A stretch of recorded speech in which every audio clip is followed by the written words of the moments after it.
given to the members of the commission and to the general public that at its regular meeting, the commission may vote to go into executive session, which will not be open to the public, for legal advice and discussion with the city's attorneys for legal advice on any item listed on the following agenda pursuant to ARS section 38-431.03, subsection A3. Item number 2 on our agenda today is roll call, and I will turn it over to Adriana to do the roll call. All right. Can you hear me, Chair? I can. Okay. Just checking to make sure that everybody else can too. Commissioner Brownfield, can you hear Adriana?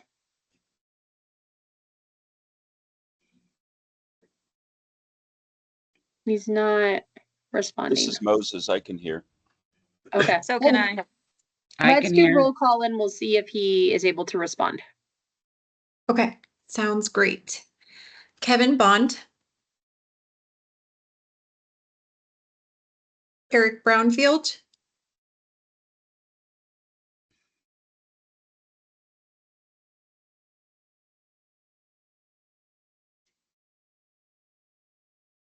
Commissioner Brownfield. He just asked if you have him muted. Yeah. I don't know if you can do that on your end. Let me take a look. Looks like he just unmuted. Oh, we heard that, Commissioner Brownfield.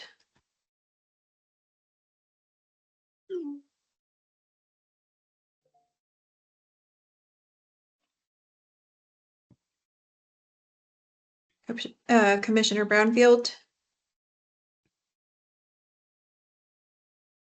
You might have to log back in. I would try that and see if it fixes the problem. Okay, let's get back to him. Tyler Denham. Kevin Doby.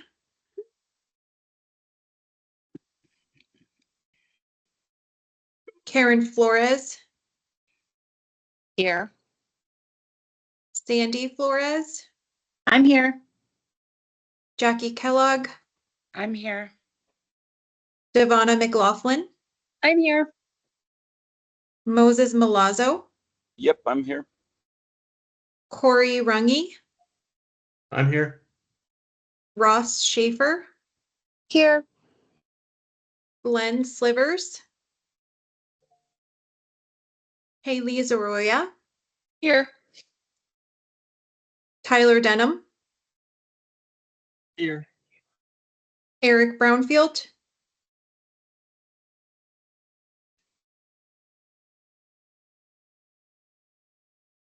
All right. Yeah. Thank you, Adriana. We'll move on to item number 3 in our agenda. Sorry, I just had to pause and make sure I was not muted myself, which is our land acknowledgement. Is there anybody who would like to volunteer? I'm sorry, any commission members who would like to volunteer to read the land acknowledgement? I'll read it. Thank you, Jackie. Or Commissioner Kellogg? The Housing Commission humbly acknowledges the ancestral homelands of this area's indigenous nations and original stewards. These lands, still inhabited by native descendants, border mountains sacred to indigenous peoples. We honor them, their legacies, their traditions, and their continued contributions. We celebrate their past, present, and future generations who will forever know this place as home. Thank you very much. Item number 4 is public comment. At this time, any member of the public may address the commission on any subject within their jurisdiction that is not scheduled before the commission on that day. Due to open meeting laws, the commission cannot discuss or act on items presented during this portion of the agenda. To address the commission on an item that is on the agenda, please wait for the chair to call for public comment at that time or at the time that item is heard. Adriana, do we have anyone who is indicated they want to do public comment?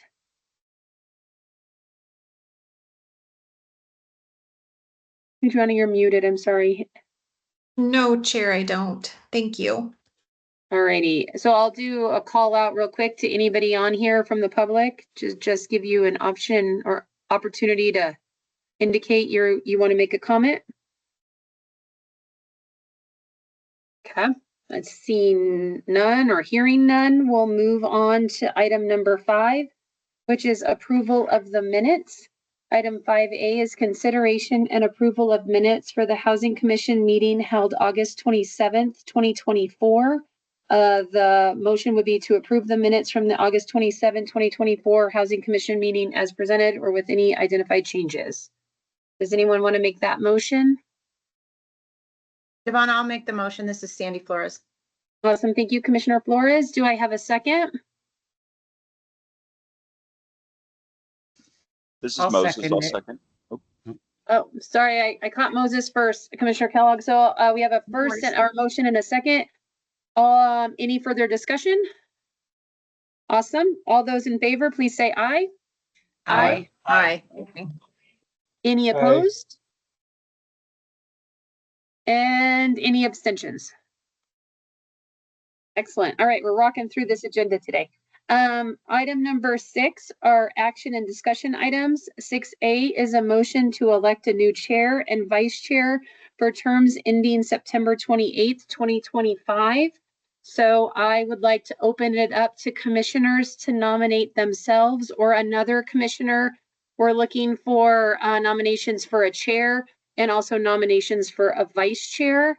So if anybody wants to so nominate either of those, actually, let's just take chair first and then we'll, is it better, Adriana? I don't remember if we do both at the same time or one and then the other. Let's do one at a time just to keep it a little bit more organized. Excellent, thank you. Okay, so if anyone would like to nominate themselves or another commissioner for chair, let's start there. Moses has a question in the comment box. Oh, sorry, thank you, Sarah. Moses, what's your question? My question is, can you be nominated for another term? I believe the answer to that is yes, from having heard that from staff already. So I'll just go ahead and answer that.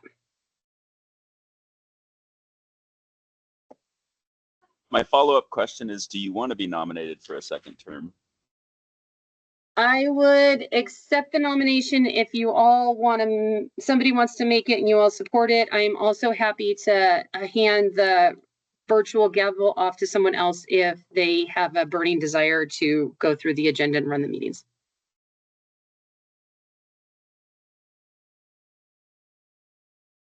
This is Commissioner Zaroya. I would nominate Devonna again. I will second that nomination. This is Commissioner Ross Schaefer. I will third that.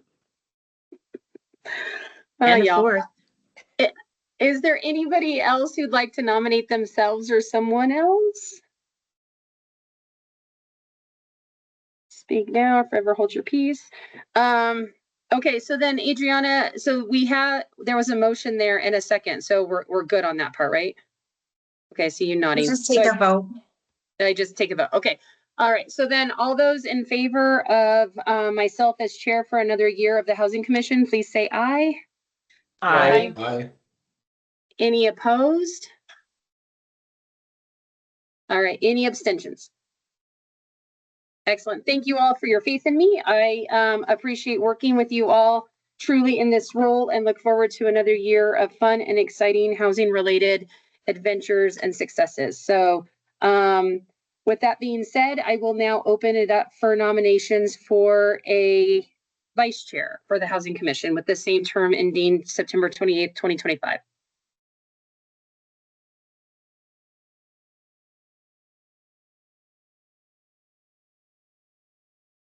Don't everybody jump at once.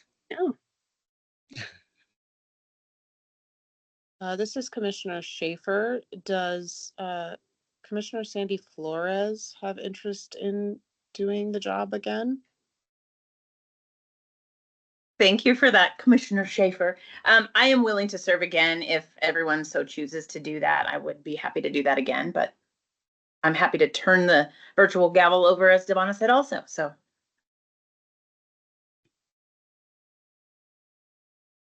Anybody else want to make a nomination or anybody want to make one nomination?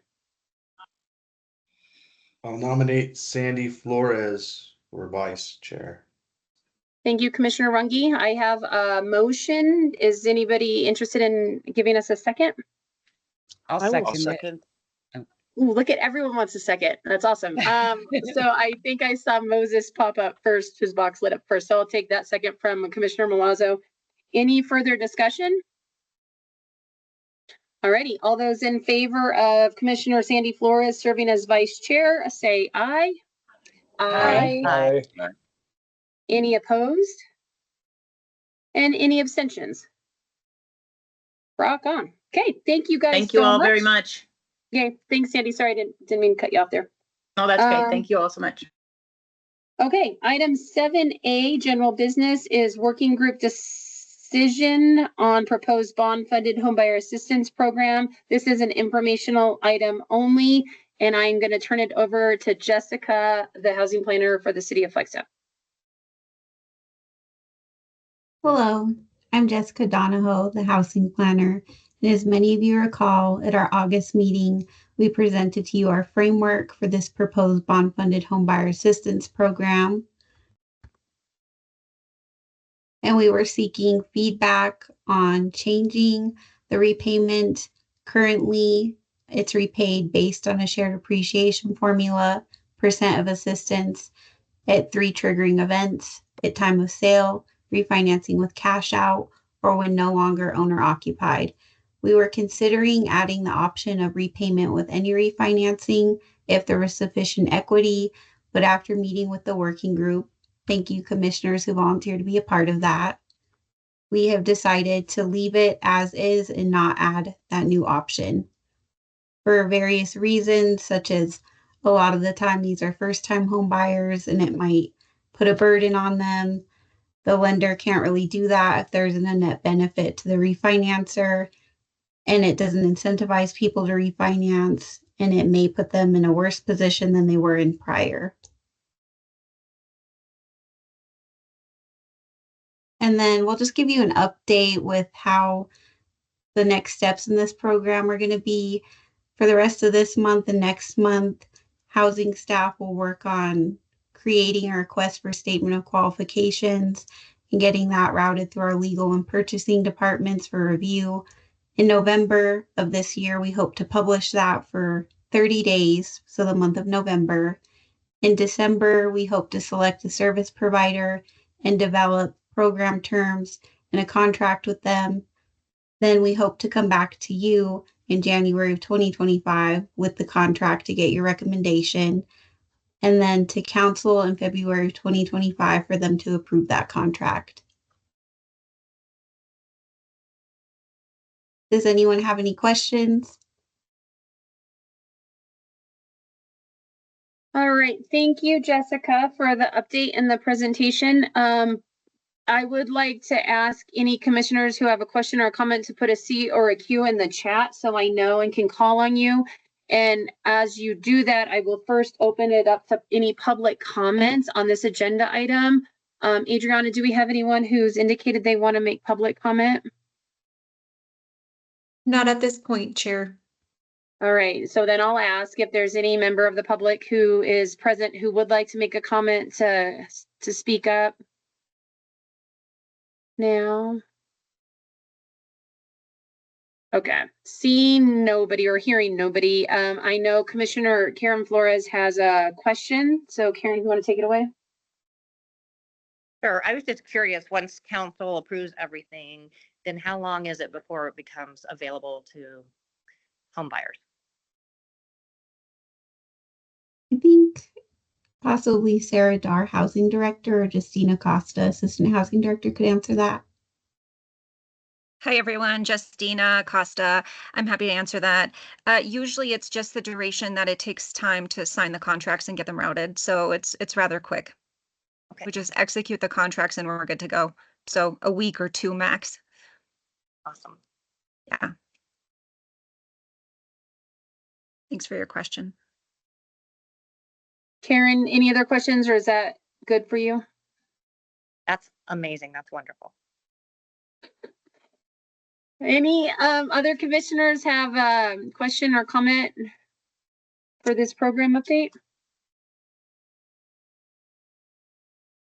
Okay, can you just, I know it's scheduled, sorry, I have one, I guess. So I know it's scheduled to go to city council. We have a date for that specifically, right? Can you remind us when that is? In February of 2025, so I believe it'll be the first or third week. Sorry, I meant it's gonna go in October to council, right? Oh yes, October 8th will be taking the initial framework to council. Okay, and then they have to approve that in order for staff then to issue the RSOQ. Correct. All right, perfect. Just in case any housing commissioners wanted to know when council is going to talk about this, that they could be tuning in or in attendance or paying attention. So thank you. Chair, it's not an actual approval by council. We're going for a work session for guidance. Council's approval will come at the point of contract once we've negotiated with the successful respondent to the request for statement of qualifications. So on the 8th is a work session, not a formal action meeting. Awesome. Thank you for that clarification. But all of the framework that we've seen will be presented to council at that time for Correct. an unofficial head nod or like a heck no. Absolutely. Awesome. Thank you.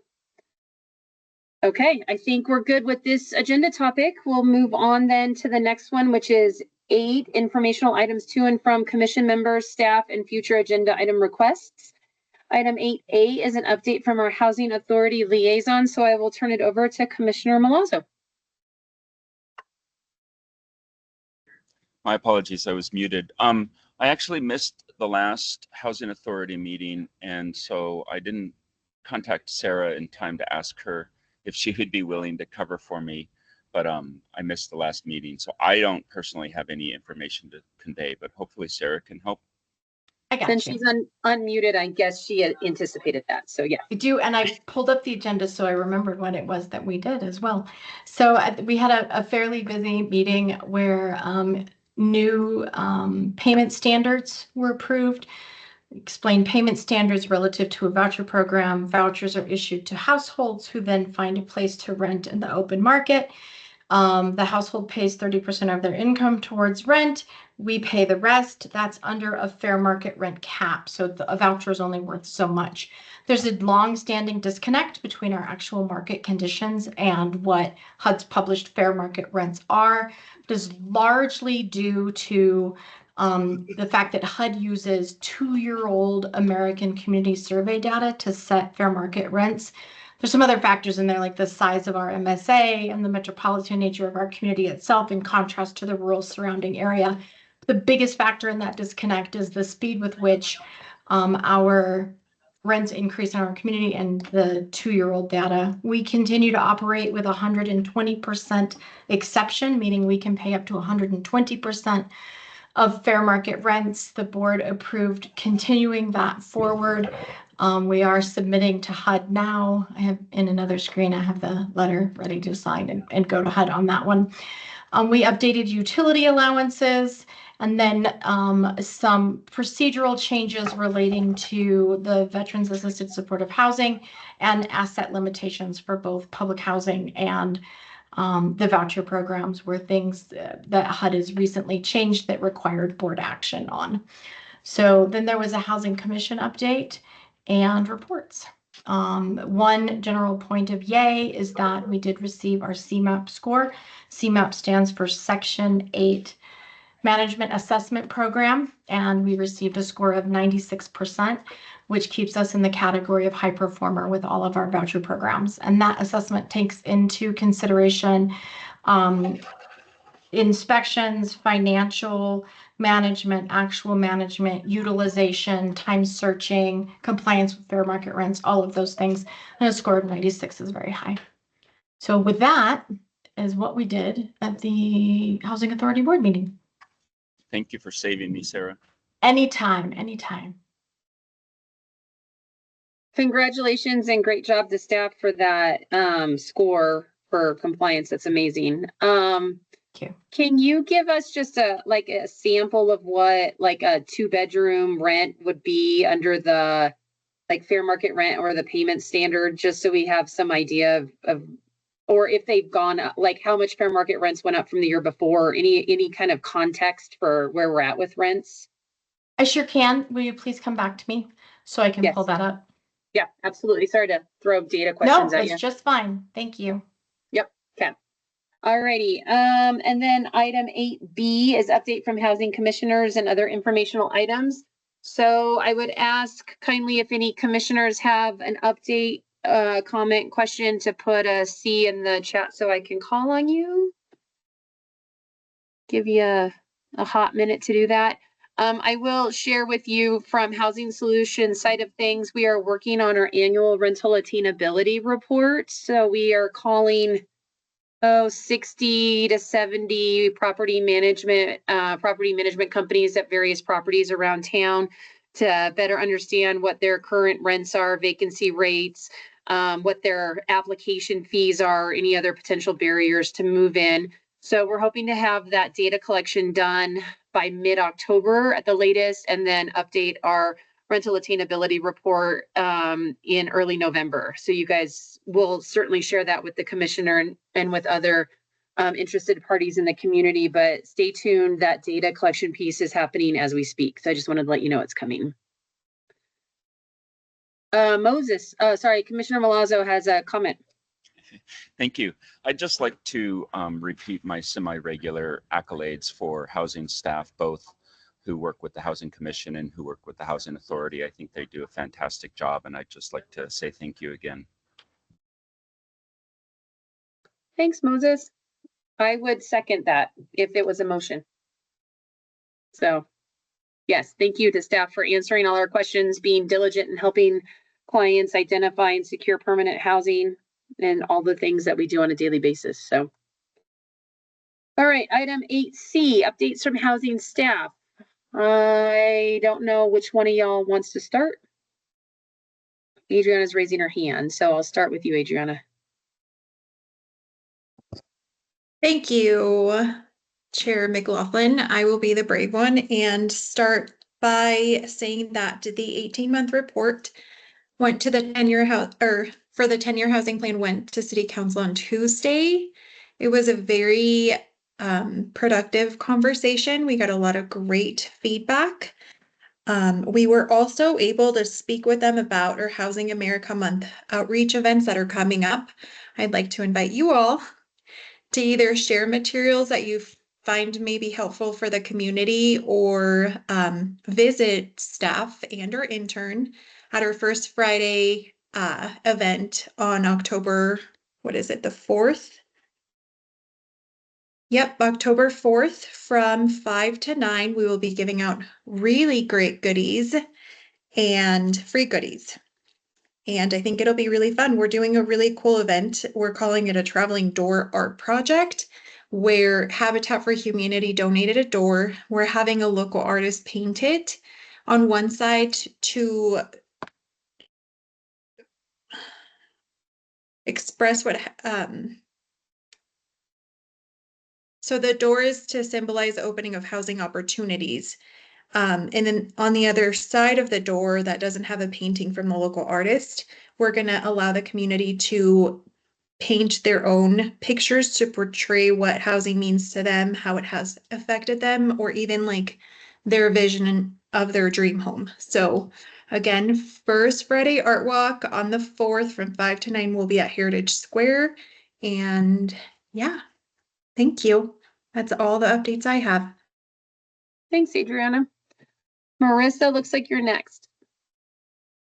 Yeah, hi. I have a couple updates from Christine. So City Council approved a loan agreement between the City of Flagstaff and the Villas on Lake Mary with ARPA funds.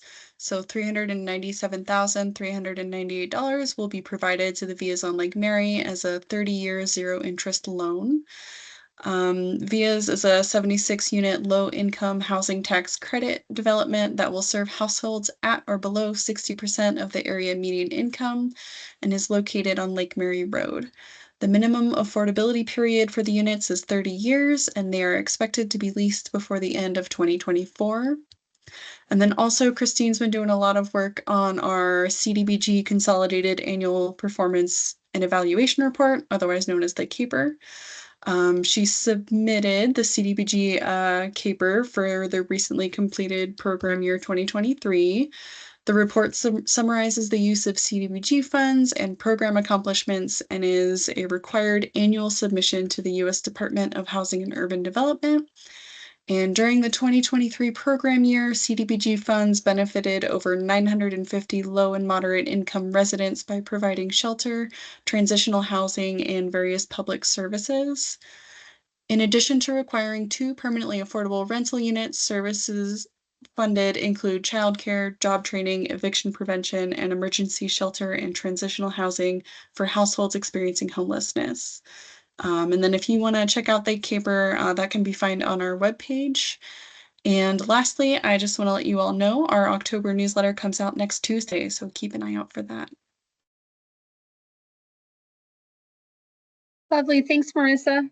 I don't see any other hands raised from staff. Is there any? Oh, Sarah, do you want to loop back or do you have anything else? I do. My computer has locked and I can't open the document with the numbers that is in a user-friendly format. I can tell you the published fair market rents went up overall, but down from the 120% of where we were using them by about 5%. So it makes that approval at 120% even more critical.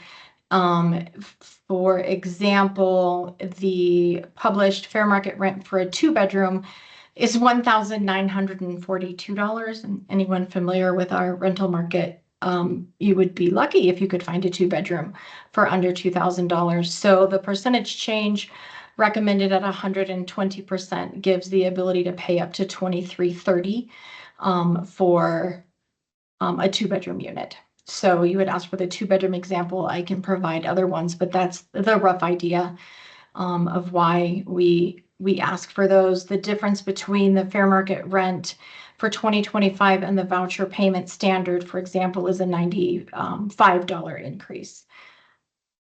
Thank you. And just to confirm, both the payment standard and fair market rent should include utilities as well. So if the tenant pays utilities, then the landlord's maximum will be reduced by the utility allowance calculated by the housing authority.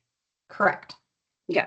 I don't think everyone realizes these include utilities, because when you're doing like home buyer affordability calculations, we don't include utilities. So I just want to make that comment out loud to folks, because yeah, when you include, APS or gas or whatever too, then that you do need that cushion, I think, to be able to pay rent and utilities. Correct. And there's as many different scenarios as you can think of within that, of what's included and what's not. Where we have folks renting in large complexes, those are consistent with what's provided within that complex. But we have a number of folks scattered throughout the community. And so what's included and what is not included varies and is determined on an individual basis per each voucher. Thank you. Thanks for that information. Did you have anything else you want to share? No, staff did a great job. Thank you for the opportunity. Awesome. All righty. And thanks, Moses, too, for putting data in the chat box too. Those are the payment standards. No, those are the fair market rents, I think. So yeah. That's right. Fair market rent. Thank you. Okay, so last call for any information to and from anybody, quite frankly, at this point. Staff, commissioners. All right, well, with that being said, I'm super pleased to tell you that 29 minutes after we started this, we are done for the day. So thank you so much for helping us get through it. Item number 9 is adjournment. So we will adjourn at 1:29, and I hope you all have a great rest of your day. Thank you, guys. Thank you. Thank you, everybody. Thank you. Thanks, everybody.